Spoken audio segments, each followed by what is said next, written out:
Hey guys, welcome to a new video.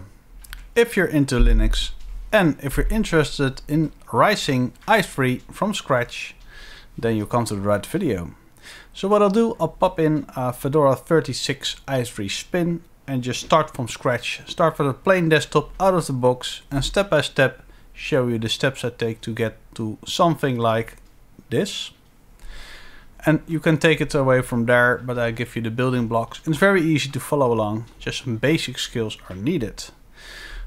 If you're interested in that, stick around, and without further ado, let's dig into the video. And here we have Fedora 36 i3 spin, default, look and feel. And what I did was also put in a capture card. And now you see here on the right two displays, output, regular monitor and also HDMI. And now it's being captured. So now it's good to go. And let me just close that here. And you can save it. And this is the A renderer, as you can see on the left side, A renderer. I installed that, so let me give it a name. So let's call it laptop and HDMI out, and that is saving a script in that folder you saw over there. So let me quit this and quit the application. Okay, so now we have a good screen, and let's continue. And we're gonna do some i3 rising from scratch, and let's first become root by doing sudo -s, zoom in a little bit. Let's install some software.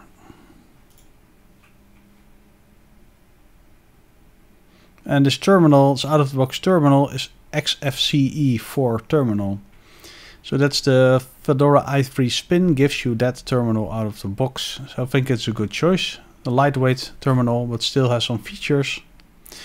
Now let's install. So dnf install polybar compton i3 gaps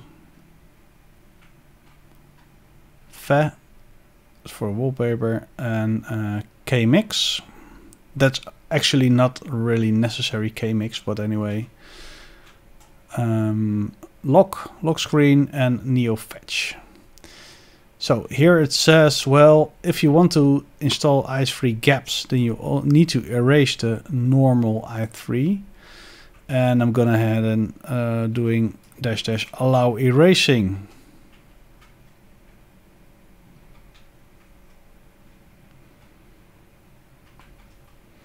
So this installation will take some time because I also install some KDE application. And you can see that there are a lot of KDE dependencies, but that's okay. 101 packages, and I will skip probably where it's. I will skip to where it has installed.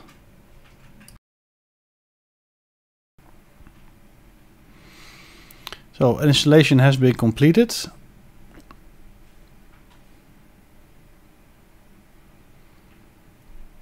Exit the root session, and if you run polybar and the example bar, you already see that there's some bar at the top of the screen already out of the box. So you see the config file is being parsed. It's an etc polybar, and for the rest it's pretty cool out of the box top bar, to be honest. So I can scroll to change the volume.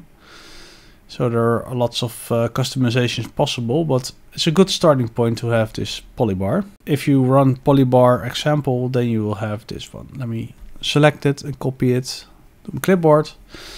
And let's create a script to launch polybar. First make the directory scripts.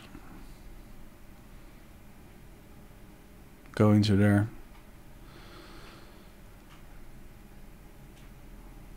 So call it polybar start. That .sh is optional. So now you see Vim is not installed, and I will install it. But I actually want to install NeoVim and not Vim. So this will take some time, and I will set up an alias that Vim will trigger NeoVim under the hood. And let me skip to where that is done. Here you see two aliases, Vim alias to nvim, and then vi alias to vim. So that's okay for now, and let's source this bash rc to effectuate those changes. And now we can call vim what we wanted to do. So for the polybar start .sh, polybar start. I'm typing it here. Polybar example. All right.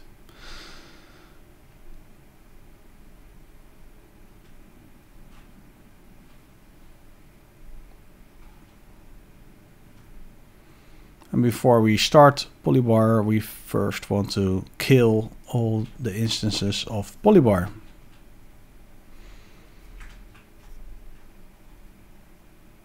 You can also make it a little bit more fancy, but for now it should be okay.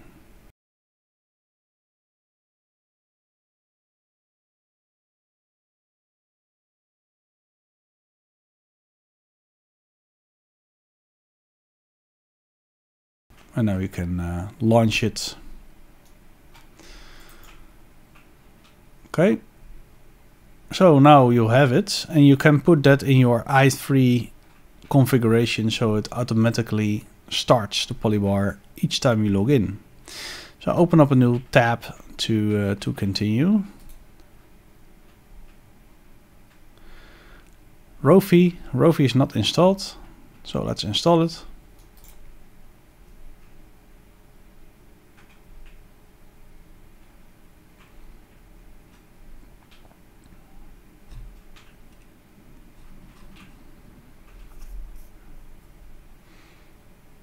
So rofi, you can use it at various ways, and I'm going to do a drun. So that's giving the window the prompt. And before we dive into that further, let's open up a different workspace. Open up a browser and pull up the configuration files. If you visit my GitHub, then you see the dotfiles. But I will make a new repository and have that in the description based on the files I show in this video. Because these are my personal files, and I think it's better to start a little bit more minimal. So the subdirectory config i3, that has the i3 configuration. So let me click on it and open up the raw version so I can copy paste that.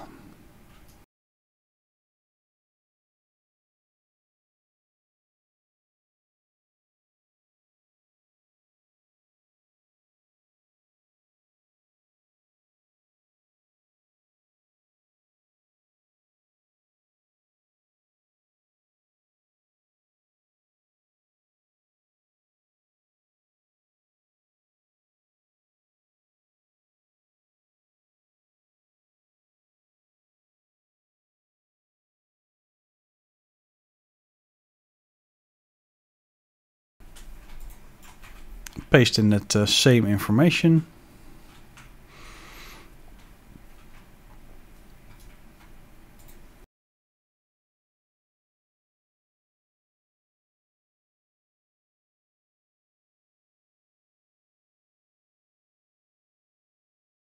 I will link the git.files config i3 config to home.config i3 config. So, alright, so now this, I wanted to do that, and this will work. So this is the symlink.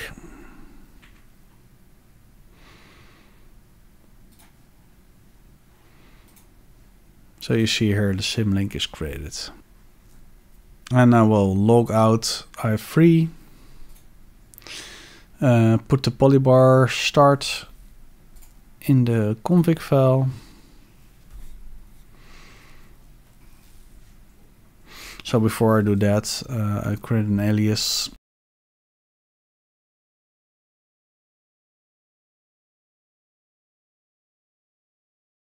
So first bash rc. Bash rc is an alias vim, and then open up my bash rc. So this is actually this file. Second one was for i3.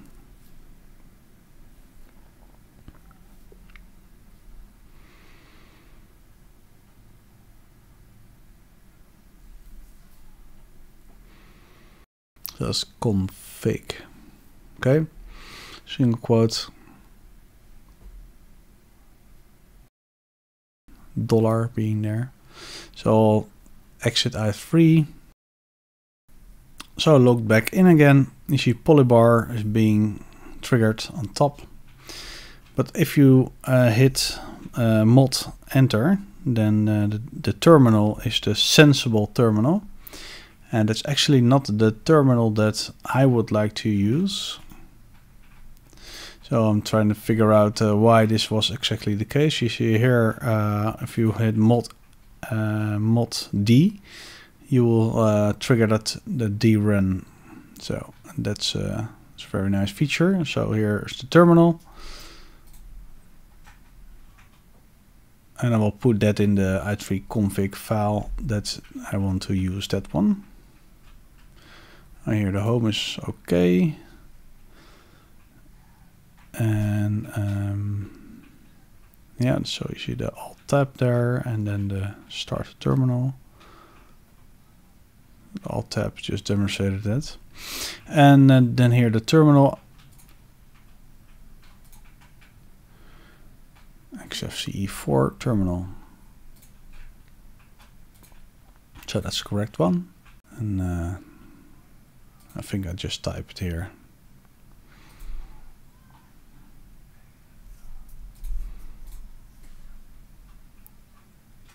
XFCE4. Okay. It's okay.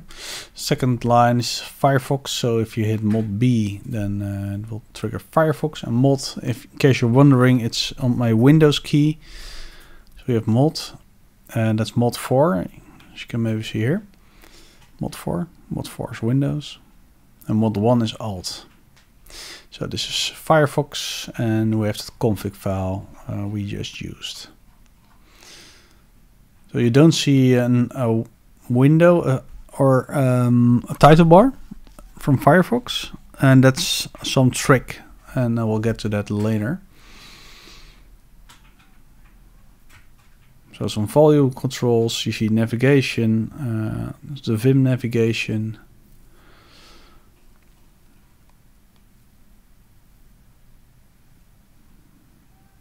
So the rofi I just showed you here, that's this one.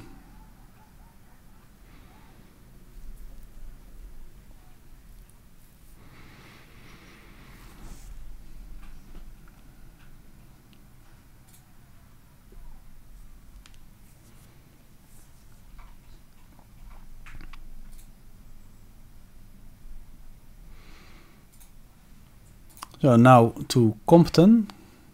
We want some nice shadows and some transparency. Default in i3 does not support that, so we want to do something with compton. So this is the old terminal. Close it. Write that file. Reload. Then compton, of course, I installed it in the beginning. It's also maybe already running. So what you just want to do is add the right configuration for that. So luckily, so here you see I refreshed it and I hit the terminal, so that's working okay. So let's look at the file, the config file for compton. You have a variant of compton that's picom. So yeah, I will be using that one. Oh, here gaps. So if you want to use gaps, i3 gaps, then you just comment these two lines, and you saw in the beginning that I installed i3 gaps. And here you can see I uncommented ivory gaps with ivory gaps installed, and you see some nice separation in the windows, and I really like that, to be honest. So for me it really gives some little more breadth, if you can maybe call it like that. So it really I really like that, the gaps, and you can tweak the gaps, make them smaller, bigger. But what's missing is the compton part, and I will get to that.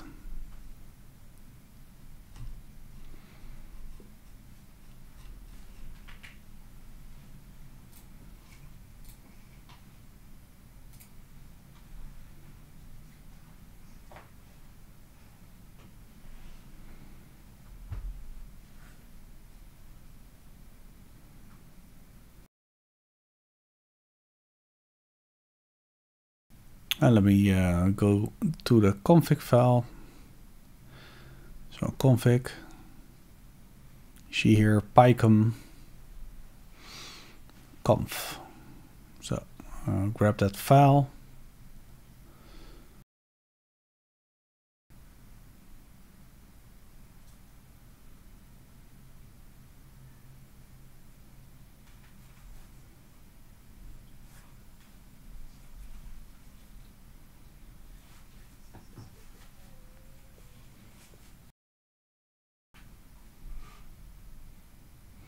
And paste that data in there. So resize the window a little bit, hitting Mod R.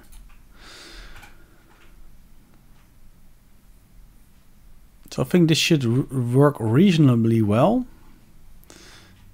And I think I just save that file, and then I will go into my i3conf.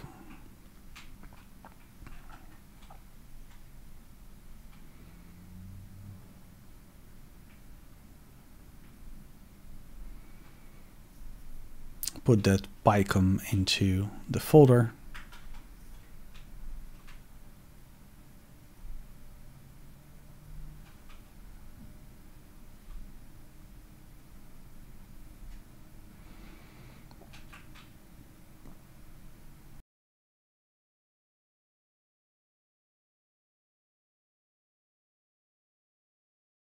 Open up i3conf and look for that line.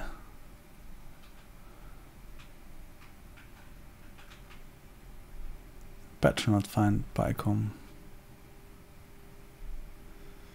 because it's I think it's compton. Yeah, so you call it like compton, that's the name of the executable. So -b is in background, and then --config, and then point to that configuration file. .config /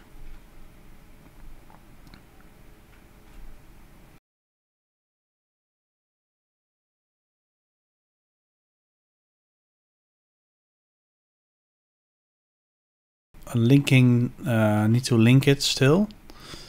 So here she, I will get to the other one, the fa randomize. I will get to that later. This should be okay. And now we need to also link it.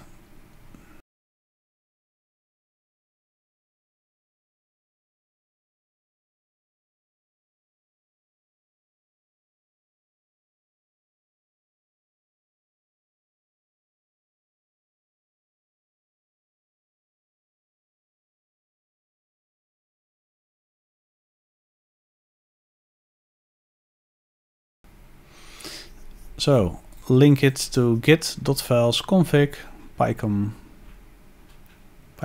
conf, and link that to home.conf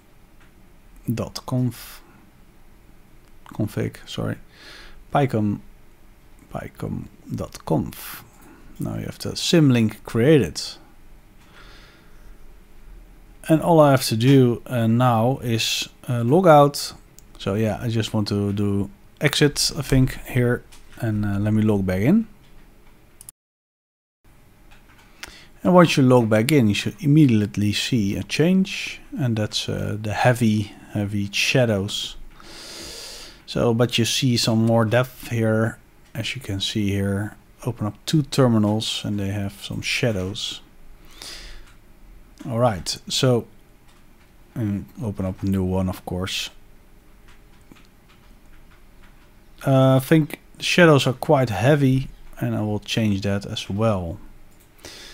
And for that I will open up the picom again.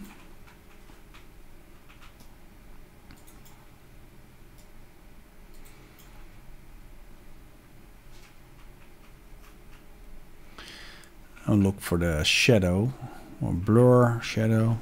As you can see here, shadow radius 25, default is 12, so I will change that. Something that makes a little bit more sense. Okay, and leave the rest as is. So you can tweak this to your liking, of course.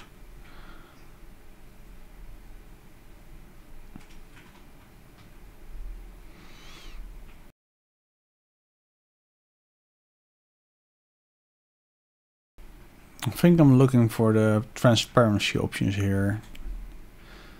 Under edit appearance.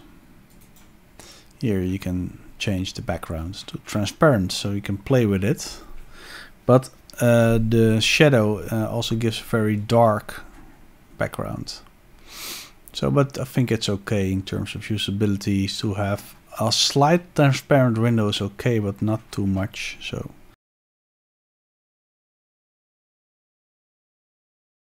So Fe is installed, and you need to will pull up the i3conf.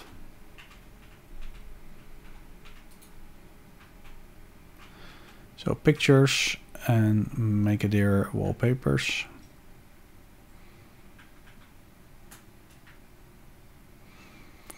I'll open up a browser and download some wallpapers, and I will skip to when these are downloaded. So I download a couple of Fedora wallpapers, and let me put it in the images wallpaper folder. Pictures, wallpaper, paste it in there. So, and let's now demonstrate the Fe wallpaper changer. Open up i3conf indeed, alias, and go to Fe, and you see what it does. So it calls randomize and fill, and on this folder and subfolders. So just drop all your wallpapers in there, and if you hit enter, then you'll see the background, it changes to wallpaper. So this is automatically, and each time you log in, it will change the wallpaper to a new one. So that's pretty cool, I think. And in the beginning, I also did something to do with the screen and the screen resolution configuration.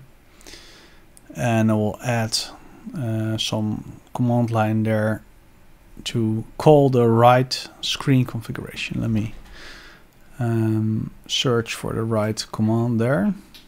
So close these ones.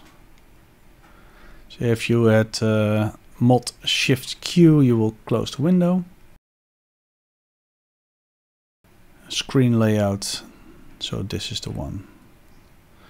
I'll put this in the i3, so every time I log in, this will automatically be the right layout. So you can put multiple in there, of course, if you want. All right, that's also in there,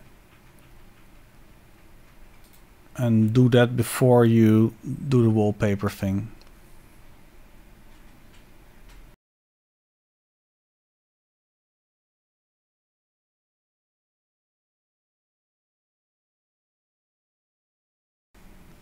For the laptop user, this is an Intel backlight, and the command to decrease or increase the brightness is the one I just showed you.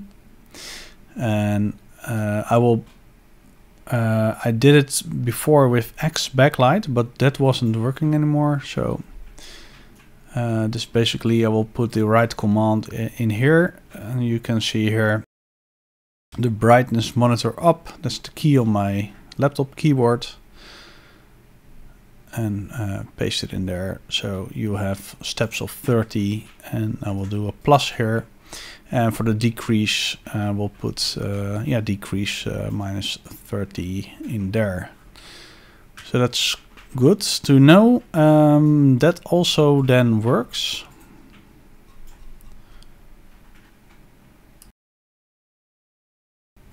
I can't show you that on this recording, but trust me that it works.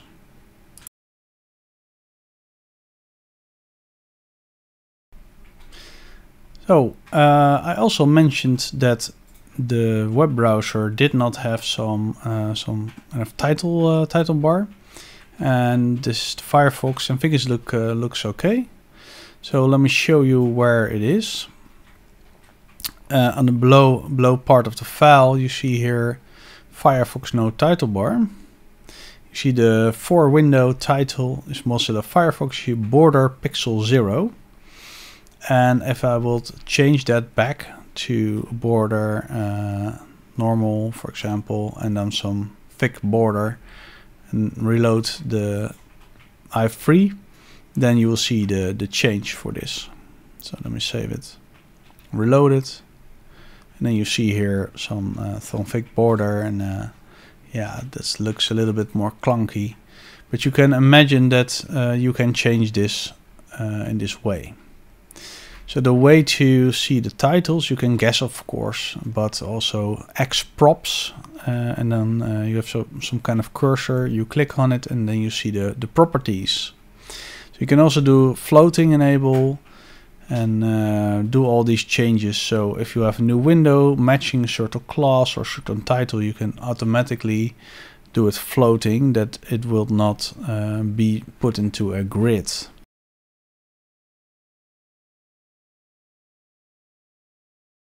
I think I'm also showing some pulse audio here. Pulse audio. Yeah, so volume control. It will be maybe handy if you have that, if you can do that floating. So what I'll show you here is, I think, open up a new tab and call it X props. X prop, sorry. So if you click on it, I think this is the frame. You click on the window itself, then you can see here that the WM class is PAVU control. So if you put that into the config file, it probably will, then it will match, and we'll search for it, and the class here you can see, put it in there, and then save, and each time this class comes by, then it will automatically do that volume control floating. So that's a cool feature to have. And I think that's basically it for this demonstration. And that's it for another video. I hope you liked it and maybe learned something new. Let me know in the comments below if you have any suggestions to expand upon. Like if you liked it, subscribe if you loved it, and see you in the next one, and bye bye.